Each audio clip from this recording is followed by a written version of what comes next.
to announce to the country that his plane will land at the Jomo Kenyatta International Airport on Thursday. Cleophas Malala has fixed the exact landing. Thursday, August 21st, 12 noon, JKIA. 3 hours earlier, you could argue this was theater. Now it is logistics. Gachagua cut short his US tour on August 14th to lead the DCP's by-elections charge.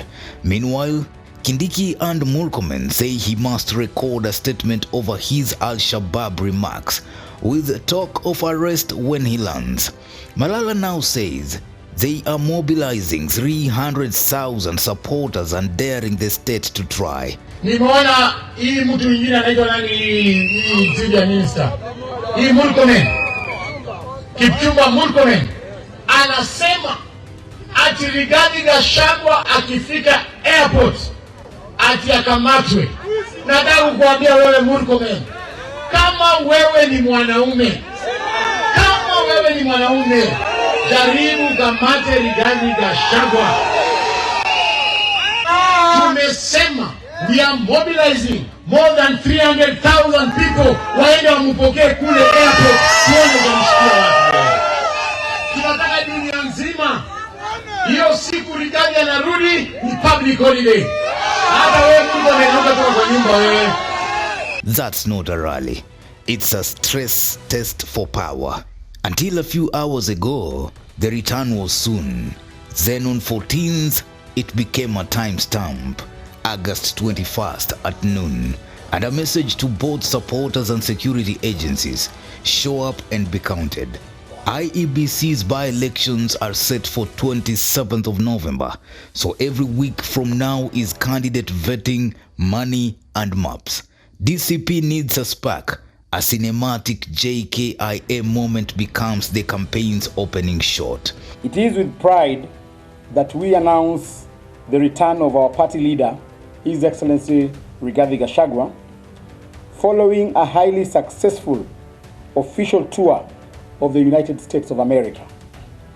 I am pleased to announce to the country that his plane will land at the Jomo Kenyatta International Airport on Thursday, 21st August 2025 at exactly 12 noon. Thursday, 12 sharp. That precision is designed for live feeds, drone shots and crowd metrics. Malala claims 300,000 at the airport and even threatens to declare a party public holiday. It's performative and effective. Because numbers on tarmac play better than numbers on posters. For DCP, day one coverage becomes a rolling advert into November. The 300K and holiday are Malala's claims, not official declarations. I am not a leader who buys fear. And as I have explained, I think Murkomen is lost. The state's line is simple. Gachagua should record a statement over his US remarks linking President Ruto to an alleged meeting with Al-Shabaab militants. Kindiki and Murkomen publicly signaled it. DCP's counter is to change the venue from a police station to a runway. That sets up a confrontation between optics and enforcement. One side wants paperwork, the other wants pictures. I'm not the one who have launched investigations against William Ruto. It's the American Senate. Malala even alleges plans to divert the plane to Kisumu or Mombasa, and even talks of poisoning, citing intelligence. These are serious, unverified allegations that government allies reject. Honorable Nelson Koech, the chairperson of the National Assembly Defense, Intelligence and Foreign Relations Committee, has revealed another calculated provocation, a plan to divert His Excellency Rigathi Gachagua's flight to Mombasa or Kisumu International Airports so that they deny him an opportunity to give a much anticipated address to the nation. This disruptive plan by a paranoid regime will not only disrupt the travel plans of innocent passengers, but also risk damaging Kenya's foreign relations. Our message is simple. We will not be intimidated.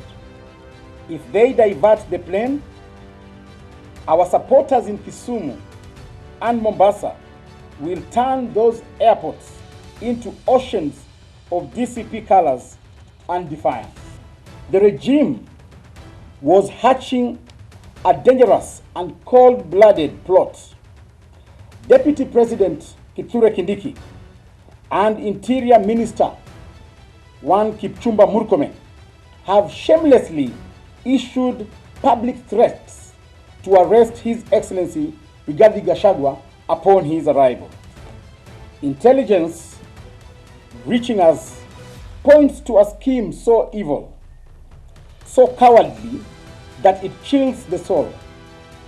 Their intent is to subject our party leader to slow and silent assassination by poisoning, the very same cruel method once inflicted on the late Kenneth Matiba while in state custody.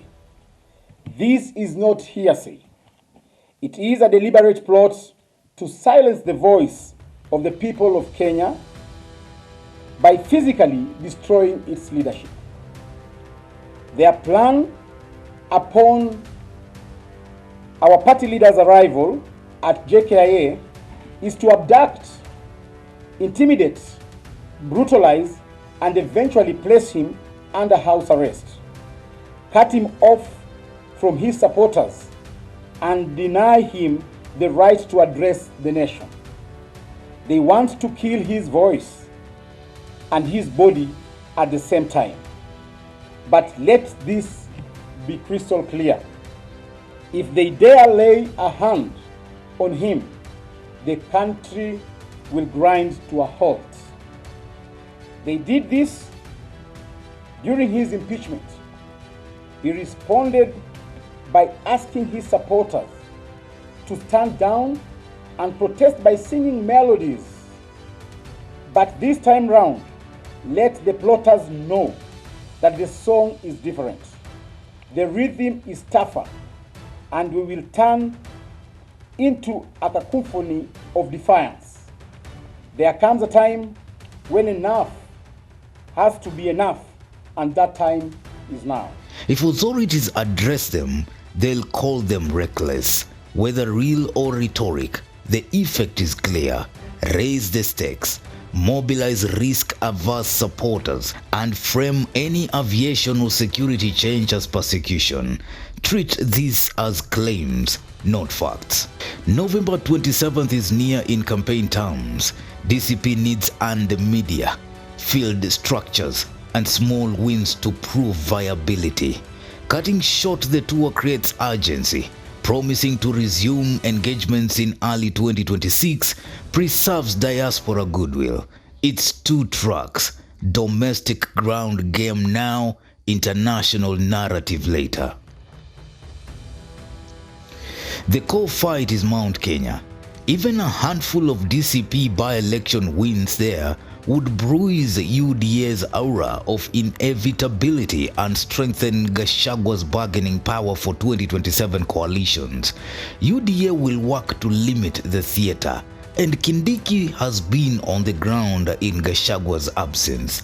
Keep the contest administrative, summoning statements, controlling venues, managing permissions, anything that shrinks the pictures and extends the process. Ati hapa Meru, sijui wapi ati anatukana. Unatukana nani wewe? Wewe unajua sisi ni kina nani? Naona tu wakiongea na wako na kiburi. Mtu akuja ongea mambo yake lakini akuwe na heshima. Wewe ukuja ongea, ukimaliza ukwende. Lakini ukikuja na maneno ya pelepele mingi. Here are two reads. Concerned state, visible show of force at JKIA risks martyr optics. A quiet legal path after landing is safer. Confident state, let the crowd come, keep order, then move the fight into interviews and courtrooms where TV angles are boring and timelines are long. Either way, The landing is a measuring tape for DCP's mobilization and the government's restraint. A precise return date, legal brinkmanship, a mass welcome plan, and an election calendar locked to November 27th, JKIA is set to become a stage where campaign energy meets state procedure. Seismic shift. All political showpiece will know by how the first 24 hours are managed. Drop your take below. Newsroom, Maisha TV, Bushabi Jr.